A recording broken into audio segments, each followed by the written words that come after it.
Introducing our 8-cup mocha pot.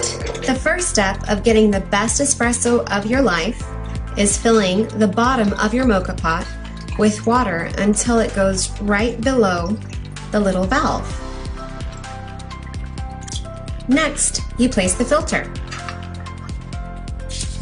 Next, you fill with coffee. You keep packing it down.